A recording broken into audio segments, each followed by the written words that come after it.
broadcasting, coming at you from the real DC, Denver, Colorado. Hello, Facebook. A happy, beautiful day. This is day number 20 of Fabmas. And we have been dropping gems for the last 19 days about all things mindset, business, and branding. And like I do every time, I'm going to go ahead and bring on the Instagram crew. And we're going to get this party rocking and rolling. Stand by. Hello, Instagram. How are y'all doing today on this beautiful day? Day number 20 of Fabmas. We have been going live.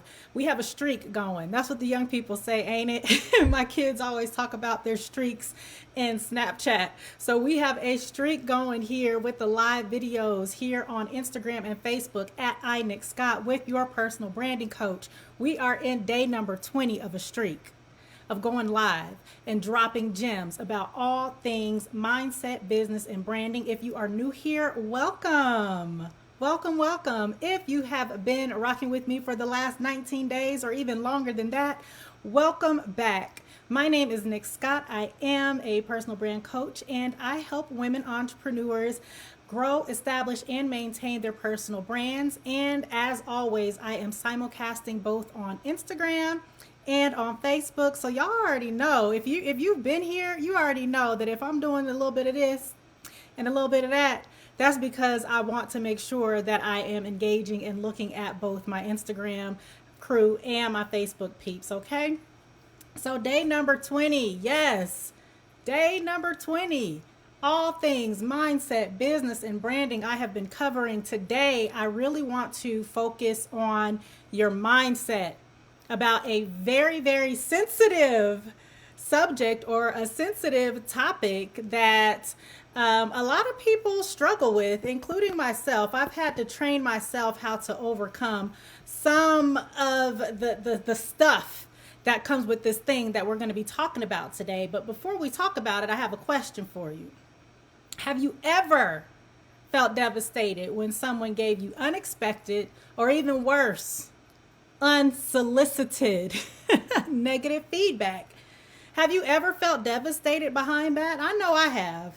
I have definitely felt some sense of devastation when somebody gives me negative feedback, whether it was expected or even unexpected and unsolicited feedback. Because here's the truth. Sometimes it is hard to separate someone's negative feedback about what you're doing or what you're saying or wherever that negative feedback is coming from. It is hard to separate somebody's negative feedback, whether you asked for it or not, whether you asked for it or not, from the emotional investment that you have put into your work, into your business, into your brand, into your products, into your services, into your logo, into your social media content, whatever it is. It's really hard sometimes to separate their negative feedback from that emotional investment that you made. Does that make sense to you? Because I know for me, right, when somebody gives some negative feedback, it's easy for my first reaction to get into my emotions. I use the word devastated at the beginning because I don't know another word that would better describe that sensation that I feel, or that you might feel when someone is giving you negative feedback, whether you ask for it or not. So figuring out how to not take negative feedback and criticism personally is a skill. It is a skill that I would dare say that the majority, I'm not going to put a percentage on it, but the majority of entrepreneurs, we have to take some time to improve upon that, y'all.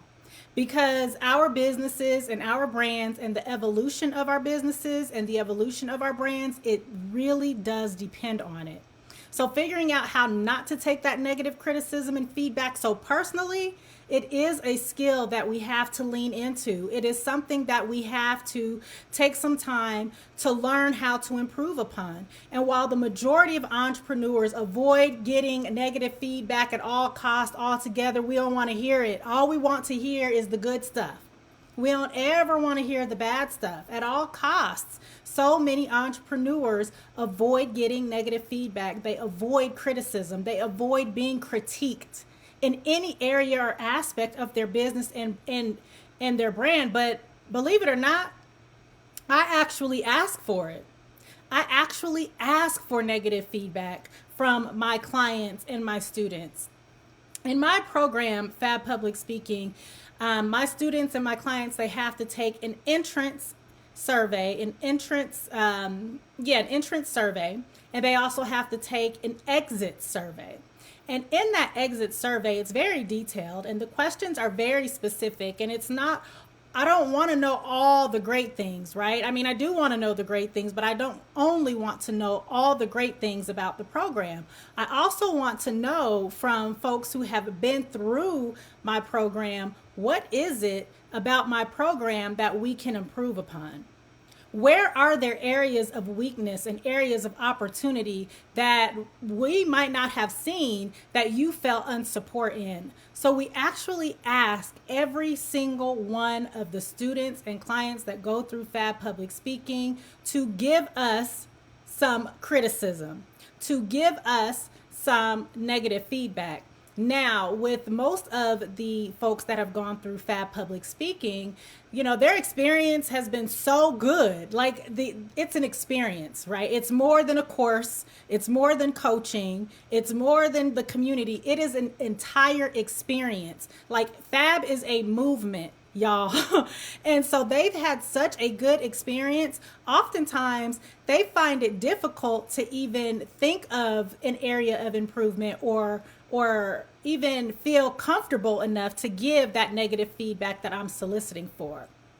So yes, most of us, we avoid it. The best of us, we ask for it. And I say the best of us because criticism and negative feedback is actually so helpful, like I said, for the growth and evolution of who you are as a person, as a CEO, where your business is going to be, and where you want your brand to go. So I asked my clients for their feedback, both their positive feedback and their negative feedback, because I want to make sure that I and my team, that we are continually challenging ourselves. We are continually challenging ourselves to deliver the best programs, products, and services around personal branding in the entire world. Our aim with my business and my company is to be the best at what we do in the whole world. So we ask for the feedback. We ask for the positive feedback and we ask for the negative feedback. Now, sometimes does that negative feedback, does it sting a little bit? So, yes, it does. It does. We are human. I am human. But we can't sit and rest and lean and get all comfortable in that negative feedback, right? Because their experience, my clients, my students, their experience with me and my program and my business and my brand, it matters to me. I just said it is more than a course. It is more than the coaching. It is more than the community. It is the entire experience. Every single step of the way has been thought through, not from what makes me feel good about myself, but from the user experience. It matters to me. And I am not perfect. I mean, newsflash, right? I'm not perfect. My programs are not perfect. They're not perfect. But my aim is for anyone. I don't care who you are. I don't care how old you are. I don't care what race you are. I don't care where you live in the world. My aim is for anyone trusting me. If you trust me enough to help you establish, grow, or maintain your personal brand, then I owe it to you.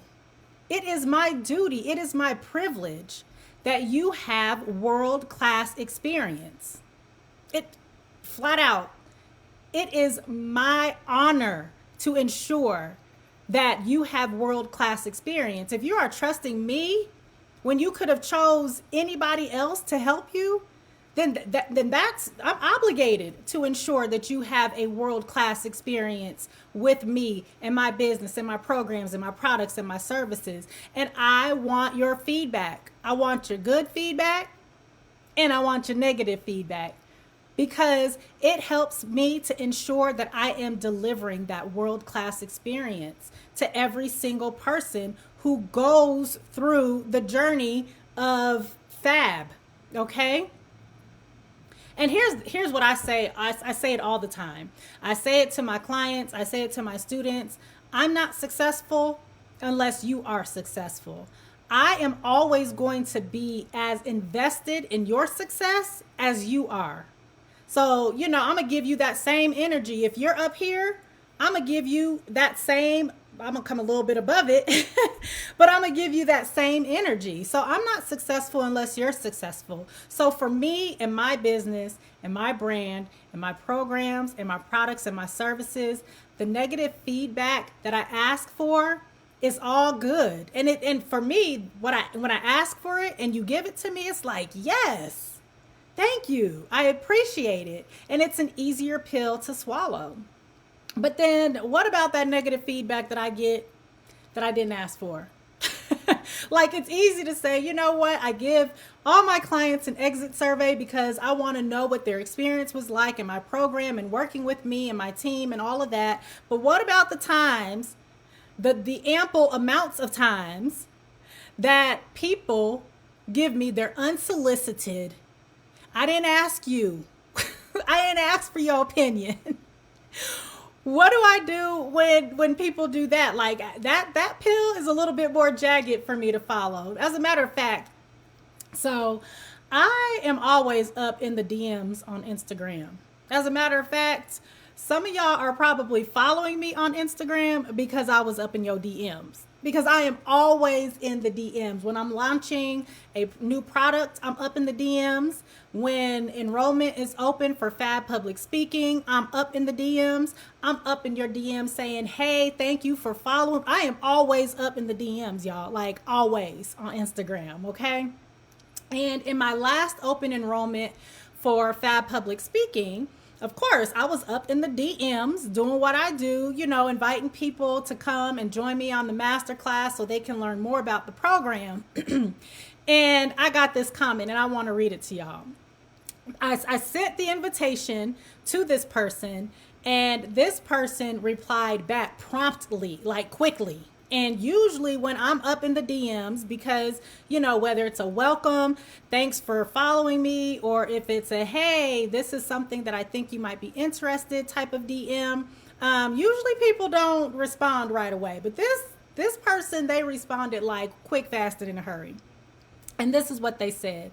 They said, thank you for reaching out to me.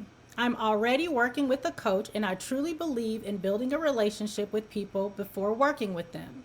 I love leading with a hello, how are you, how is everything going, before I try to sell something to them. So when I got that message, and I'm not going to get into the anatomy of what the message that I send to people looks like, but just know that I always greet. I always use people's first names when it's available. And it's always, one of my top 5 strengths in Strengths Finder is positivity. So it's hard for me not to come from that bubbly, positive, happy-go-lucky approach. So when I got this message, I'm like, oh, no problem. But then when the first part, I'm like, cool, whatever. But then the second part where she was like, I love leading with the hello, how are you? I kind of took that personally. Right? Like, that's the part that at the beginning of this episode, I said, have you ever felt devastated? I was kind of devastated. Like, I'm sorry, what? And I got in my feelings a little bit, right? Because I'm like, wow, I have been sending the same message to who knows how many of hundreds of people on Instagram for months. And this is the first time that someone felt some kind of way about the way that I greeted them, right? So I was like, oh, wow, this is interesting. But after I got out of my feelings and I actually digested and processed exactly what she was saying, I was like, okay, so maybe I could, instead of saying, hey, Nick, here's this thing, I'm so excited about it, blah, blah, blah, blah, blah, blah, blah, I can kind of inject a little bit of, hey, Nick, how are you today? I have this thing, and then get into my spiel. But at first, I was like, girl, you know what I'm saying? I know. Now, how would you react if someone sent you this message, right? Because again, remember I said it's sometimes hard for us to separate that negative criticism and that negative feedback from the emotional investment that we have made in our processes. Like, this is a process, and it was an emotional process. I'm emotionally attached to this process, right? Like, I enjoy getting up in the DMs and having conversations with people. So yeah, separating that emotional, the emotions of how I feel from the actual negative feedback, sometimes that's hard for us to do. And so this is what I've learned, and you can take this advice for what it is, but I have learned, whether I ask for it or not, and whether the people who are giving it realize it or not, the person who is giving me negative feedback about any aspect of my business is actually helping me to grow and become a better CEO. So this person in that comment, her motivation wasn't to help me grow as a CEO. Like, she didn't write that comment as a way to become, to help my evolution in my business. She was actually, in my opinion, and I don't know for a fact because I haven't talked to her, but in my opinion, she was, let me know she's already working for a coach, so thanks, but no thanks. And B, oh, by the way, you're kind of rude for not asking me how I'm doing, and you trying to sell me something in the same breath, right? But she didn't realize that while she was trying to check me about my processes, she was actually helping me grow to become a better CEO. She helped me realize something, a blind spot that I didn't really recognize. So when people are giving you criticism and negative feedback, they're actually helping you stay ahead of others in your niche. They're actually helping you stay ahead of the game. When someone takes the time out of their day, right? Because it took this person, she had to take time out of her day to actually respond. I have sent hundreds of these messages, and the majority of people don't even respond. But she took time out of her day to give me some negative feedback about this aspect of my business. So when someone takes time out of their day to give you negative feedback about any aspect of your business, they are actually doing you a favor. They're actually doing you a favor. And I know it doesn't feel like it, but trust me, they are actually doing you a favor. So I've learned to allow myself to feel that sting for a few minutes. And yes, when I read that message, I was like, what? Come again? Like, really? Like, and I reread the message, that I sent to her like 5 times to make sure that it wasn't offensive or anything. I'm like, what was it? And once I got out of my feelings and I was actually able to process what she was saying, I was like, okay, great. That was a blind spot. And now this is something that I can implement going further. So taking my emotions out of it, I encourage you to take your emotions out of it and to really assess and evaluate what is it that this person who is delivering the criticism and the negative feedback, what is it that they're actually saying?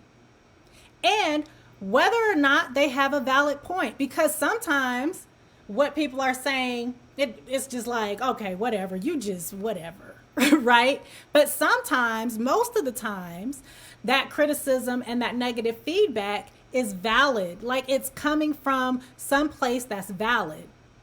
And until you can step out of your emotions and step out of your feelings and actually look at it and assess it and properly evaluate it, you're just totally going to miss it. You're totally going to miss the point. You're totally going to miss the opportunity. You're totally going to stay stagnant in that place because you're so caught up in your feelings that you can't even grow. So the best CEOs, they learn real quick. I learned real quick that criticism is a gateway for new ideas and new perspectives. It is a gateway for new ideas and new perspectives. It is prompting you, it is a prompt for you to start improving yourself. It is a prompt for you to start improving your processes. It is a prompt for you to start improving your business. And it is a prompt for you to start to improve your personal brand. Because like me, I said it a few minutes ago, I'm not perfect. My programs are not perfect, and neither are yours. You're not perfect. Your programs are not perfect. Your products are not perfect. Your services are not perfect. And it's okay. Nobody expects it to be, right? Perfection is not the goal. That's not what we're here to do. But negative feedback can help you identify areas of weakness, right? The same way that this woman came at me like, you didn't even ask me how I was doing before you tried to sell me something. That was an area of weakness in my messaging that has been oversighted, overlooked for who knows how long, right? So it helps identify areas of weakness so that you can develop strategies to overcome that weakness. Like, criticism is good. So often as humans, we are so aversive to anything that doesn't make us feel warm and fuzzy. Anything that doesn't make us feel warm and fuzzy. That's why so many of us are complacent. That's why so many of us get stuck in these areas of comfort because it feels good. It makes us feel warm and fuzzy. You know, discomfort, nobody likes discomfort. Nobody likes discomfort. But we get so good at only embracing those things that make us feel warm and fuzzy. And honestly, those things that make us feel warm and fuzzy all the time, they're not allowing us to grow. Like, if you want to grow, you have to get comfortable being uncomfortable. And criticism makes a lot of people feel uncomfortable. So here's a challenge for you. I have a challenge for you before I leave. Instead of allowing criticism to devastate you, instead of allowing it to leave you all in your feelings, let criticism and negative feedback be that motivating factor for you to grow beyond your limits. Grow beyond your limits, to push your capabilities, and to remind you that as a CEO, as an entrepreneur, as a small business owner, you should always give your best. Okay? So instead of allowing criticism to devastate you, leaving you all in your feelings, let it be that motivating factor for you to grow beyond your limits, push past your capabilities, and to remind yourself to always give your best. All right? That one was tough. You know, being vulnerable and sharing areas in my business that are not optimal all the time is tough. Like, it's tough because we always want to run this thing as if it is perfect, but it's not. I have learned a lot. And if you've taken my masterclass, you know that I have made a lot of mistakes. I have done a lot of things, and I have done a lot of things wrong. And I would not be where I am in my business. I would not be where I am with my personal brand if I did not listen to others' criticisms of the things that I'm doing, of the products that I'm delivering. So I know it can benefit you in so many ways that you have no idea how it can benefit you. So let's move forward into this thing with no limits. Okay? And if you are ready, I want you to join me in setting your personal brand up for success and download the roadmap. The Boost Your Brand Roadmap can be found on my website at inickscott.com/roadmap. And in it, you will find 7 simple steps for you to take to start to get your personal brand set up for success. Even if you've been doing this thing for a while, make sure that you have these 7 steps implemented in your branding strategy. Okay? This has been day number 20 of Fabmas. Yes, we are on a streak. 20 days straight. Live stream. I'm feeling good. I'm feeling real good about it, y'all. I hope you're enjoying it. I hope you found this one helpful. My name is Nick Scott. I am a personal brand coach, and I help women entrepreneurs establish, grow, and maintain their personal brand. Oh, yeah. Hey, Tiffany Chanel Speaks is in the house. Hey, girl. She said, love the message. It's important. Yes, indeed. Very, very important. And something that I don't feel like a lot of coaches are out here talking about. A lot of coaches are not going to tell you to embrace feedback. They're not going to tell you that criticism is good for you. So, yes, I'm glad that I can be the vessel to deliver some of these hard conversations and these hard messages so that you can start to transform your mindset, your business, and your brand. So we're going to continue the streak tomorrow, y'all. I will be back with another live. I'll see y'all on the next one. Bye.